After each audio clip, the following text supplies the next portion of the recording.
Hello everyone, I'm Paul McGuire Grimes. Tom Cruise has been wowing audiences with the Mission Impossible franchise for almost 30 years. It all comes down to this, as Mission Impossible: The Final Reckoning ends on a high note, and I want to talk about it. This is Paul's trip to the movies.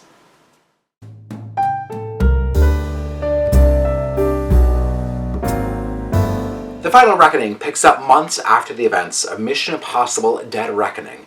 The AI program known as the Entity has been spread across the world, leading to paranoia, destruction, and even doomsday cult fanatics. The Entity has grown greater than anyone could imagine, to the point where it could destroy the world. Esai Morales is back as Gabriel, the man behind all of this chaos, who's hoping to lure and trap Ethan Hunt and his team before they can find the source code that could deactivate the Entity.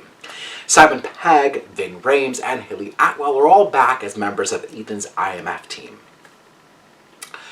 One of the driving forces behind the success of the latest Mission Impossible movies is the collaboration between Tom Cruise and writer-director Christopher McQuarrie.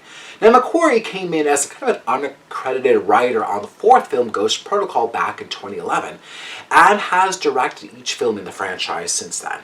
Now, together they've created this cohesive world for the franchise and really vowed to up the ante with each film, carrying through with the legacy and the themes that have really set this franchise apart. Angela Bassett returns as President Sloan, who does the film's opening voiceover, reminding Ethan and the audience about the risks and the sacrifice that has led up to this point. The Final Reckoning really lives up to its title and is really treated as the culmination of the choices that they've made both on screen and off. There are direct callbacks to the events of the first film and different montages of what Ethan and the team have accomplished. Now, it may run up to 3 hours, but McQuarrie wastes no time and really makes every moment count. There's a 4-day countdown for Ethan and the team, and that intensity is felt on screen. Now, Ethan may have an exact plan, but McQuarrie sure knows how to throw him off every step of the way, leading to one pulsating, nail-biting action scene after another, with those death-defying stunts that the franchise has become known for. The Final Reckoning is a globe-trotting affair, as the cast and crew filmed on location, from South Africa to the Arctic.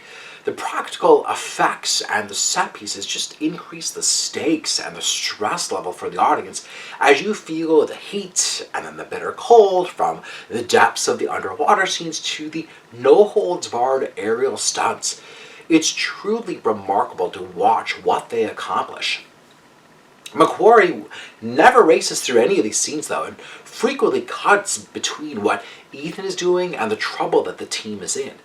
There's a tangible reality felt with the action, but also within this story and the dangers of AI in the wrong hands. You can't help but root for Angela Bassett's President Sloan, who just defies all the misogyny around her. Tom Cruise and Christopher McQuarrie continue to take cinema to new heights with Mission Impossible: The Final Reckoning.